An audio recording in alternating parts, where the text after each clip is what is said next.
नमस्कार मंडळी, स्वागत आहे तुमचे माझ्या यूट्यूब चॅनलमध्ये। तर आज मी घेऊन आली आहे नाश्त्यामध्ये झटपट अशी बनणारी उपमा रेसिपी।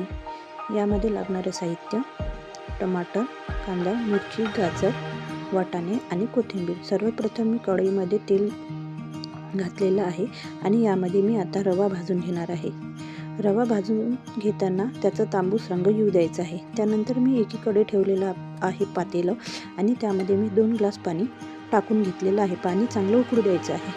त्यानंतर मी एक कढई ठेवलेली आहे। कढईमध्ये मी मोहरी टाकून घेतलेली आहे, थोडा कढीपत्ता, कांदा, मिरची हे मी टाकून घेतलेलं आहे आणि त्याला परतवून घेतलेलं आहे। त्यामध्ये टाकणार आहे मी आता टोमॅटो, शेंगदाणे तुम्ही बघू शकता। ते झाल्यानंतर त्याच्यामध्ये तुम्ही टाकायचं आहे चवीनुसार मीठ, तुम्हाला जेवढं पाहिजे तेवढं।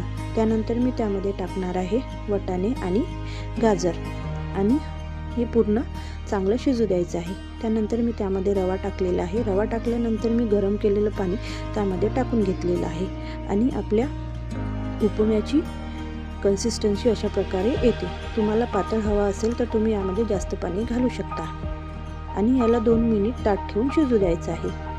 अशा प्रकारे आपला उपमा तयार झालेला आहे आणि अशाच नवीन रेसिपी बघण्यासाठी तुम्ही माझ्या चॅनलला सबस्क्राईब करू शकता। भेटूया आता आपण नेक्स्ट व्हिडिओमध्ये। बाय।